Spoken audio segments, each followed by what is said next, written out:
Bobby, அப்பா, bubbly, Bablu, எல்லாரும் சீக்கிரம் இங்க வாங்க.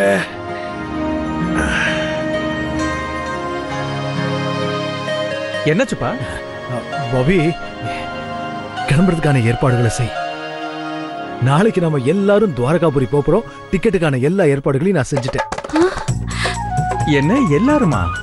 அது வந்து மாமா நீங்க மட்டும்தான். இல்ல பாபி, நான் சொன்னது நம்ம எல்லாரும் தான் போறோம். எல்லாருமா? பாபி, அப்பாவோட தீர்த்த யாத்திரை எனக்கு எவ்வளவு முக்கியமோ அதே அளவுக்கு முக்கியம் எனக்கு உன்னோட முதல் ஆசையும். வாவ். அங்க இருந்து வந்ததுக்கு அப்புறமா நீயும் உன்னோட ஸ்கூல் ட்ரிப்புக்கு போகலாம். நான் பணத்துக்கு ஏற்பாடு செஞ்சுட்டேன். இதோ இருக்கு 30,000 ரூபாய். அப்பா, நீங்க தான் பெஸ்ட் அப்பா. இந்த உலகத்திலேயே பெஸ்ட் அப்பா யாருன்னா நீங்க தான். ஏன்பா பகவான், உனக்கு தான் சம்பளம் ரொம்ப கம்மியாச்சேப்பா. அப்புறம் இந்த இவ்வளவு பணம் உன் கைக்கு எப்படி வந்தது? அப்பா, நீங்க பயப்பட வேண்டாம். நான் கொள்ளையெல்லாம் அடிச்சு சம்பாதிக்கல.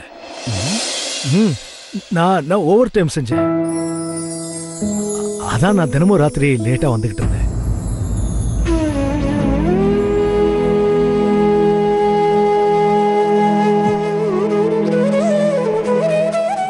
பகவான் தாஸ், நீ என்னோட ஆசையை நிறைவேற்றி வைக்கணுங்கிறதுக்காக இவ்வளவு கஷ்டப்பட்டியப்பா. இல்லப்பா, நம்ம எல்லாரோட ஆசையை நிறைவேற்றணுங்கிறதுக்காக தான்.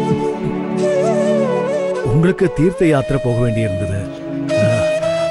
பாபிக்கு முதல் ஆசை பப்ளிக்கு ஸ்கூல் ட்ரிப் போக வேண்டி இருந்தது. எனக்கு உங்க எல்லாரோடையும் போகணும்னு ஆசை இருந்தது. சொல்லட்டுமாப்பா, எனக்கு இன்னைக்கு எப்படி இருக்குன்னா, அதாவது நான் வெறும் மனுஷன் மட்டும் இல்ல, நான் ஒரு மகனும் கூட, ஒரு கணவனும் கூட, அதோட நான் ஒரு அப்பாவும் கூட.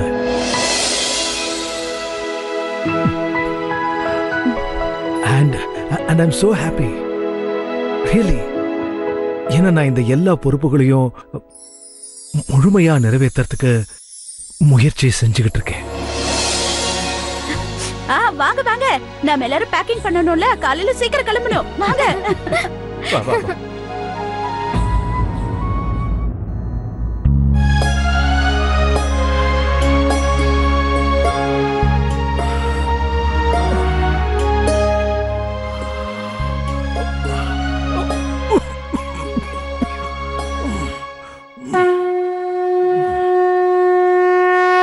பகவான் தாஸ், நீ யாத்திரை போறதுக்கு உன் உடம்பு ஒத்துழைக்காது. சிவா, நான் மருந்து வாங்கிட்டேன். எனக்கு சரியா போயிடும்.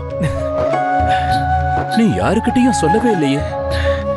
நான் அவங்க கிட்ட சொன்னேன்னா அவங்க இந்த யாத்திரையை கேன்சல் பண்ணிடுவாங்க.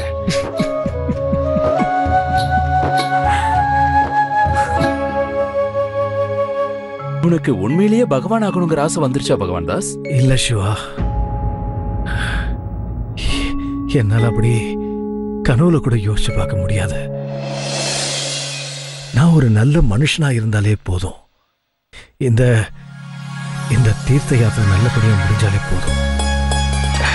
அதை தவிர நான் வேற எதையும் எதிர்பார்க்கல. கவலைப்படாத பகவான் தாஸ், இப்ப போய் படுத்துக்க. காலையில புண்ணியத்தை சம்பாதிக்கணும்ல. ரொம்ப நன்றி சிவா. காலையில இல்ல, புண்ணியம் ஒருத்தனுக்கு எப்போ கிடைக்கும் தெரியுமா? துவாரகாபுரிக்கு அப்பாவை கூட்டிட்டு போய் தான் அதை நான் சம்பாதிக்கணும். Good night. Good night.